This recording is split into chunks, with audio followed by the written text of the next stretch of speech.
Montana Territory, January 1872. The snow was deep that morning, the kind that swallowed a man's boot past the ankle. Zachary Nolan pulled his coat tighter, breath clouding in the air as he rode along the edge of the Bitterroot Range. He had been headed for a line cabin his brother used to winter cattle near Lolo Creek, but something off the trail caught his eye, a shape too still, too dark against all that white. He slowed his horse. There, tucked beneath a thin pine, was a woman sitting in the snow, her arms wrapped tight around a child who could not have been older than 4. Her face was pale, lips blue, but her eyes locked on his, wide and unblinking. She did not cry out, she just held the child closer. Zachary swung down from his horse fast. "Easy now," he said, voice low but steady. "Let's get you warm first." The woman nodded barely. She tried to stand, but her legs buckled. Zachary caught her before she hit the ground, his arms strong under hers. "I have a fire a mile back." "Can you ride?" She hesitated, eyes drifting to the child, who was too quiet for comfort. "Name's Zachary Nolan," he added quickly. "I won't harm you, I swear it." She looked back at him, her jaw trembling. "Faye," she whispered, "Faye Newton, and this is Lily." Zachary lifted Lily into his arms. The little girl was light, too light, her cheeks flushed from cold. He passed her up into the saddle, where Faye had managed to climb, and steadied them both as he led the horse back through the snow. The fire he had built earlier was still glowing under its crust of ash. He knelt beside it and fed pine branches until flames stirred up with a dry hiss. Faye and Lily sat close to the heat, Zachary's thick wool blanket wrapped around them. He watched as the color slowly came back into their faces. "You are not out here by choice," he said after a while. Faye shook her head. "Our wagon broke near Darby 5 days ago. My husband," she swallowed, eyes fixed on the fire. "He left to find help, never came back." Zachary's jaw tightened. "You waited too long. Then I tried to walk, then." She glanced at Lily, who had curled into her side, asleep now. "I just could not go any farther." Zachary stood and stepped away, giving her a moment. The wind moved through the trees above them, quiet and steady. When he came back, he had coffee and dried meat from his saddlebag. "Eat," he said. "You need strength." She took the coffee with both hands. He watched her carefully. Faye Newton did not seem fragile, not in the way some folks got when life turned hard. Her hands were cracked and red, her hair tucked back with a piece of twine, but her eyes were clear. She had not given up. She had just run out of road. By the time dusk fell, Zachary had built a proper shelter with canvas and pine boughs. Faye sat beside the fire, Lily asleep on a bedroll beside her. Zachary sat across from her, sharpening his knife by the firelight. "Where were you headed before?" he asked. "North," she said softly. "Kalispell, I have a cousin there, or I did. I do not know any more." He nodded. "You will not make it before another storm hits. You and the girl can come with me to the cabin, just for a few days." She looked at him then, square in the eyes. "Why are you helping us?" Zachary did not answer right away. He tossed a pine needle into the fire and watched it curl. "I saw you sitting in the snow with that child," he said, "and I could not ride past." Faye stared at him for a long moment, then she nodded.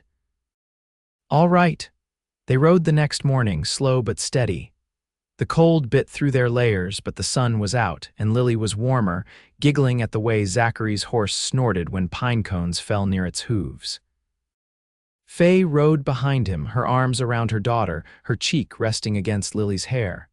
She did not speak much, but when she did, her voice was steadier than before. The cabin sat low in a grove of fir. Smoke rose from its chimney, and Zachary was grateful he had come up early this year to stock it. Inside, the place was small, just one room, but warm. He stoked the fire while Faye settled Lily on the cot. "You can take the bed," Zachary said. "I will sleep by the hearth." Faye looked at him. "Thank you." Zachary gave a small nod, unsure what else to say. He was not a man of many words, but something about Faye made the silence feel different, less lonely. That night, after Lily had fallen asleep, Faye sat beside the fire, hands wrapped around another tin of coffee. "My husband was not kind," she said suddenly. "He drank, hit things, sometimes me." Zachary looked over at her, his jaw tense. "I stayed for Lily, but when he left us in the snow, I knew he was not coming back. I do not think he ever meant to." Zachary did not speak. Instead, he set another log on the fire and handed her a blanket. "You are safe here," he said quietly. Faye's eyes filled with tears, but she blinked them away. 3 days passed. Lily's cheeks were full now, her laughter coming easier. Faye helped around the cabin, mending a torn shirt of his, cooking what little they had. She never asked for anything, always grateful, always quiet. But Zachary noticed the way her eyes followed him when he came in from chopping wood, the way she smiled when Lily climbed into his lap with a pine cone she wanted him to turn into a toy. "You are good with her," Faye said one evening. Zachary looked down at the small carved horse Lily had fallen asleep with in her arms. "I had a sister once. She died young." Faye touched his hand, just a soft brush, but it was enough. Zachary looked at her, really looked. Her face was tired, but her eyes were soft now, open, trusting. He leaned in. She did not pull away. Their lips met, gentle at first, but sure. There was no rush, no fear, just warmth. When they pulled back, Faye let her forehead rest against his. "I feel safe for the first time in years," she whispered. Zachary wrapped his arms around her. "You are," and he meant it. On the fourth morning, the wind shifted. Zachary noticed it before sunrise. The scent in the air was sharper, the stillness outside the cabin edged with warning. He stepped out to check the sky, a pale streak of gray in the east, clouds low and heavy. A storm was coming. He brought in more firewood without waking the others. Inside, Faye was sitting by the hearth, her hands wrapped around a tin basin of warm water. She was washing Lily's face with a strip of linen, her movements slow and careful. Her eyes met his, and she nodded once in quiet understanding. "You feel it too," she said. "By nightfall," Zachary replied. He set the wood down near the stove. "Might be 3 days before it clears." Faye glanced toward the small window. "We'll make do." Zachary poured water into the coffee pot and set it on the stove, the familiar scrape of tin against iron grounding him. He could feel her watching him, but she said nothing until Lily stirred beneath the quilts. "Will she be all right in this air?" Faye asked softly. Zachary poured coffee into 2 cups and handed one to her. "She's strong, like her mother." Faye didn't smile, but her eyes softened. She sat across from him at the table, the steam rising between them. They spent the day inside, the wind rising in steady gusts. Snow tapped against the roof like dry fingers. Zachary carved new handles for the cabin's shutters, while Faye patched a pair of his socks with thread from her satchel. Their movements fit together without need for words. When Lily grew restless, Zachary showed her how to arrange pine cones by size, and she lined them up like soldiers until she fell asleep on the floor next to the dog-eared book Faye had read aloud from earlier. That night, after Lily was tucked in, Faye stood by the window, her arms crossed. Her hair had dried in waves from the snow days before, now loose down her back. The fire caught in its strands. "I used to think I'd live in a house with glass windows," she said, not turning. "My father promised me that once. He said he'd build it himself when the ranch started turning profit." Zachary leaned on the table, his hands rough and still from carving. "Did he? No. He died in a cattle crush 2 springs later. After that, we just stayed where the roof didn't leak." Zachary said nothing, letting the quiet stretch. The wind howled outside, but the cabin stayed warm. "You ever think you'd end up out here alone?" she asked. "No. But I stopped trying to guess the shape of things a long time ago." She turned from the window, and now, he met her eyes without flinching. "Now I see what's in front of me. And I keep it safe." The firelight moved across her face, washed away the sharpness of her features until only the quiet remained. She pulled her shawl tighter. "I'm not used to feeling looked after," she said. "You'll get used to it," Zachary replied, then added, "if you want to." Faye stepped closer, the floorboards faint under her bare feet. She reached for his hand, her fingers cool against his palm. Her eyes searched his steady, unhurried. "I don't know what I want, not all the way," she said. "But I know this feels different, like I'm allowed to breathe." Zachary lifted her hand to his chest, his heartbeat quiet beneath her touch. "You are," he said. "You don't owe me anything, but I'm not going anywhere." Faye looked down, then back at him. "I don't want you to." There was no need for more. He led her to the cot where Lily slept and pulled the extra quilt from the trunk. They lay beside the child, close but not hurried, their bodies settling together like stones in streambed worn smooth by time, shaped quietly by current. Outside, the storm thickened. Inside, the cabin held. By the 6th day, the storm had passed. The snow lay heavy and clean across the pines, untouched but for the narrow path Zachary had shoveled from the woodpile to the cabin door.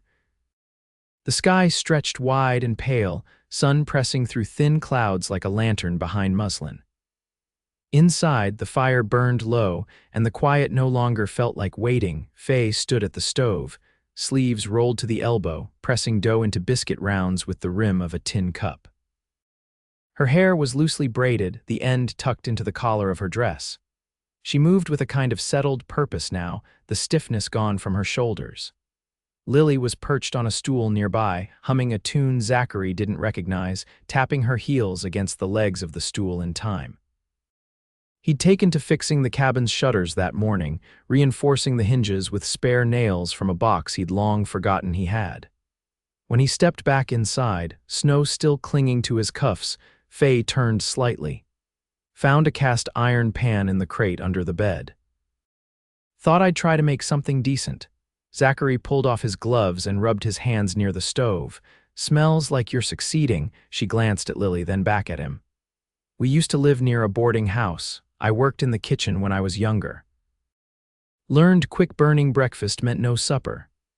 Zachary took a seat near the hearth, stretching his legs out toward the fire. You ever think about going back to that kind of life?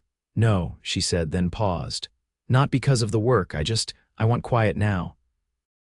A place where no one's watching to see if you break. Lily's humming stopped. She looked over at Zachary. Can we go outside? The snow's not falling anymore. Faye glanced out the window, gauging the sky. Not yet, once it softens a little. You'll sink straight through it right now. Zachary nodded. By midday, the topple crust, we'll take her out then. Faye set the biscuits on a flat stone warmed by the stove and covered them with a cloth. She sat across from him, her fingers brushing flour from her sleeves. You said once you used to have a sister, she said, quiet but not hesitant. Was it just the two of you? He met her gaze. No, my father ran cattle down near Helena. There were 5 of us, 3 boys, 2 girls. I was the youngest. Faye leaned forward slightly. Are any of them still nearby? No, he said. Lost my brother in a river crossing south of Missoula. One sister married off and went east, the other. She died during the smallpox wave. Parents, too. After that, I stopped counting on anyone showing up. Lily had curled against the stool's edge, her head drooping like a sapling in wind. Faye eased the child into her arms. It's strange, she said, her voice low. How people disappear and you keep moving like a wagon with a loose wheel. You learn to lean into the turn. Zachary shifted forward, forearms resting on his knees. You don't have to lean anymore, Faye. She looked at him then, long and still. You mean that? He nodded once. I do. She ran her hand gently over Lily's back, then let her gaze drift to the door. If we stay here, if we make a life of it, what would that look like to you? Zachary stood, slow and steady. He walked to the cupboard and pulled out a folded sheet of paper, yellowed at the edges. He laid it on the table and smoothed it with one hand. My brother and I bought this land together 5 years back, 50 acres, the deed's clean. We never filed for more because we thought we'd work it slow. After he died, I kept it going, but I never finished the second cabin. Faye rose and came to his side. Her eyes moved over the sketched lines, the penciled notes in the margins. You said you weren't going anywhere, she murmured. I'm not. She looked up at him, and there was no doubt left in her eyes. Only the weight of choice and the quiet strength that had never left her, not in the snow, not in the silence, not in the days after. I want to stay, she said. Zachary didn't reach for her. He waited. She stepped into his arms on her own. Outside, the snow began to melt in the trees, slow drops falling from the branches in soft rhythm. Inside, the cabin held warm and still. The biscuits cooled beneath their cloth. Lily snored gently against the quilt. And the two of them, wrapped in one another's quiet certainty, stood in the middle of a life newly begun and fully chosen. The thaw came slow, like it always did in February, creeping through the woods in the steady drip of branches and the faint give underfoot when boots pressed into packed snow. It was nearing a full week since the storm, and the cabin had taken on a rhythm quiet, steady, marked by the crackle of firewood and the rustle of pages turning when Faye read to Lily in the afternoons. Zachary had taken to checking the southern fence line after sunrise, where elk often pressed through the snowdrifts to search for bark. He left before Lily woke, returning with his gloves stiff and his coat dusted in frost. This morning, he found Faye outside the cabin, kneeling beside the wooden pail where she'd set water to catch melt. Her hands were bare, sleeves cuffed high as she scooped slush into a basin. "You shouldn't be out in that without gloves," he said, stepping down from the porch with a small shake of his head. She looked up, her breath fogging as she exhaled. "It's warmer today, didn't sting as much." He handed her his wool mittens without saying more. She took them, slipping them on slowly, then stood. "I was thinking," she said, brushing her damp skirt smooth, "we could clear the north side of the cabin, maybe dig out a space for drying clothes. They'll never come clean if we keep washing them inside." Zachary glanced toward the shaded wall, still crusted with hardened snow. "That slope's deep. We'll need the spade and the iron rake." "I'll help dig," she said. He nodded once and went to retrieve the tools. They worked side by side without hurry, the sound of metal biting into snow the only noise. Now and then their shoulders brushed. By the time they'd carved out a strip of bare ground by the logs, patches of sun had started to warm the roof's edge, and water pattered steadily down into the soil. Faye set the spade aside and leaned on the rake handle, chest rising and falling with the kind of tired that came from doing something useful. "Feels good," she said, "to be working with my hands again." Zachary leaned back on his heels. "You miss the old life," she shook her head. "No.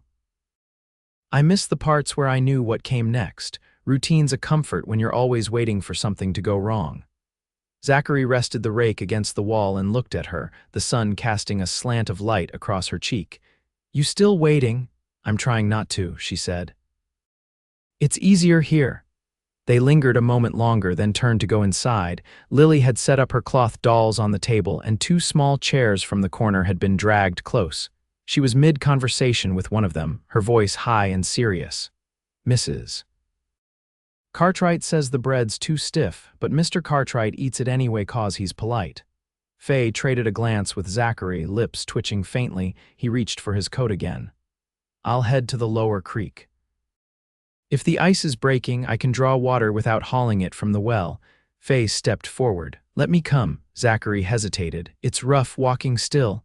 "I've walked worse." He looked toward Lily, who was now scolding the dolls for not saying grace. "We can't leave her alone," Faye nodded. "She can come too. It'll do her good to see the creek again. She hasn't been past the woodpile in weeks." By the time they reached the bend in the trail, the sun was filtering through skeletal branches, casting a golden haze over the snowpack. Lily ran ahead, bundled and bright, her mittens dragging across low-hanging twigs while she picked out pine needles for a soup she was planning to make. The creek was still half covered in ice, but the center had cracked wide, dark water flowing beneath. Zachary broke a channel with the butt of the axe, then leaned over to fill the tin pail. Faye knelt nearby, brushing snow from a flat rock. "I used to sit like this after chores," she said, watching the water slide past. There was a stream behind the house, not big enough to fish, but it made the same sound. Zachary set the full pail down and sat beside her. "You miss the land," she glanced at him. "I miss the quiet." "That part's here too." Lily wandered back and flopped into her mother's lap, her cheeks flushed. "Can we come again tomorrow?" Faye wrapped her arms around her daughter. "If the snow holds, we will." Zachary watched them, the way Faye's hand brushed back Lily's hair, the steadiness in her touch. He leaned forward, elbows on his knees. "You ever think of settling here for good?" he asked, voice low. Faye looked up, surprised but not startled. "You think we'd fit?" "I do." She paused, then said, "I'd want to be useful, not just kept." "You already are," Zachary said. "But if you want more chickens, a garden come spring will set it up." Her eyes searched his. "You'd want to build a life with me. I already started." She drew breath slow and full, then stood, gathering Lily in her arms. "Then I'll meet you there," she said. "Wherever that road goes." Zachary picked up the pail and followed them back through the trees, the snow softer now beneath their boots. Behind them, the creek ran steady, and in front, the cabin waited, smoke curling straight and sure from its chimney. The first robins appeared in the last week of March, their calls thin and probing as they flitted between the bare aspen branches near the edge of the pasture. Zachary noticed them while driving fence posts into the thaw-softened earth. He leaned on the post-hole digger a moment, watching one bird hop along the frost-sparse ground, its head jerking this way and that like it was still uncertain if it had returned too soon. Back at the cabin, Faye was kneeling by the hearth, sewing a hem into a flour sack she was turning into a seed pouch. She had pulled the table closer to the door for better light, and Lily sat nearby, sorting smooth stones into rows with the focus of a child who'd learned to make her own world stable. Faye didn't look up when Zachary stepped through the doorway, but her voice was easy. "You cut through to the north fence." He unbuttoned his coat and hung it by the door. 4 posts set, another 6 should hold the line. She tied off the thread with her teeth. "I can help tomorrow." "Lily's strong enough to carry the water bucket again. We'll go early before the sun softens the ground." He stepped around the table and crouched beside her, brushing a loose strand of hair from her brow. "You've been pushing hard. I want this place to grow right," she said. "I don't want to just make do," he nodded. "We're not just making do." Faye set the pouch aside and looked at him. "I've been thinking about taking in washing. There's that mining camp near the ridge, might be a few men willing to pay for clean shirts." Zachary leaned back on his heels. "That's near enough to ride, but not so close to bring trouble. I'd send word through the old freighter's cart when he passes. If it works out, I could trade soap for cloth." He studied her a moment, the way her shoulders stayed straight, the way her eyes didn't flick away from his. "You want to do it, I'll ride with you the first time." "I'd like that," she said. Lily looked up from her rows of stones. "Do the miners have horses?" Faye smiled. "Some do, some just wear out their boots." Zachary ruffled Lily's hair and rose. "Come summer, we'll see about getting you a pony." Lily's eyes lit up like dawn on still water. "Can it be brown?" "If we find a brown one that won't toss you, it's yours." That night, after Lily had fallen asleep with her cheek pressed to the crook of Faye's arm, Zachary sat by the window, oil lamp low. Faye joined him in the quiet, her shawl drawn close, and sat with her knees against his. "I've been carrying something," she said, her voice barely above the wind outside. Zachary turned toward her. "I had a sister once," she said. "Sarah. She died before Lily was born. Fever took her in a week. I never told anyone because I didn't know how to speak of it after. I couldn't save her. And it felt like admitting that out loud made me less of a mother." He reached for her hand, his fingers steady. "You don't owe the past any explanation." "I know," she said, "but I want you to have the pieces. If we're building something, it should be with all of me." Zachary brought her hand to his chest, where his heartbeat thudded beneath bone and flannel. "Then I'll carry it with you." She leaned into him, and they sat like that a long while, until the fire burned to coals and the last of the wind slipped quiet through the trees. Spring came gradual and sure. The field behind the cabin turned green in slow waves.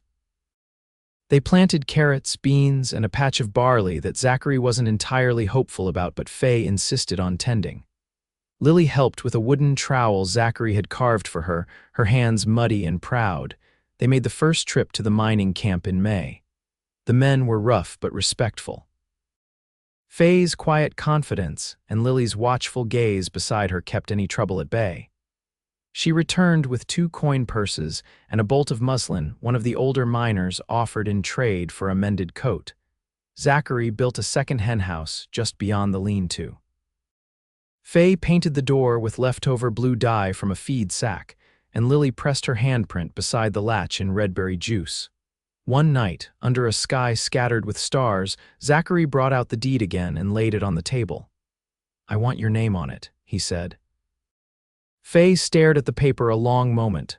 "That's not common." "I'm not common," he said, "and you're not a guest here. You're the reason this place has a future." She reached for the pen without hesitation. They were married in June, under the cottonwood where Zachary's brother had once carved their brand into the bark. A preacher from the nearest town rode up for the day, and Lily picked wildflowers for Faye's hair. It was quiet but whole. That night, with the window open to the warm air and the moonlight soft across the quilt, Zachary kissed her slow and sure. "I never thought I'd have this," she whispered. He pressed his forehead to hers. "Neither did I." In the years that followed, the garden grew thick and strong. The second cabin was finished by the third summer, and they opened it to passing families when the trail was rough or the weather turned sudden. Faye's seed pouches hung in the rafters, tied with twine and labeled in her hand. Lily rode her brown pony along the fence line, her braids snapping behind her like a banner. Life didn't get easier, but it deepened. Zachary and Faye built it together each nail, each harvest, each night spent in the warmth of a home stitched from quiet trust and earned joy. And when the world outside shifted and changed, as it always did, the two of them stayed steady, rooted in the life they had chosen, side by side, hearts quiet and full.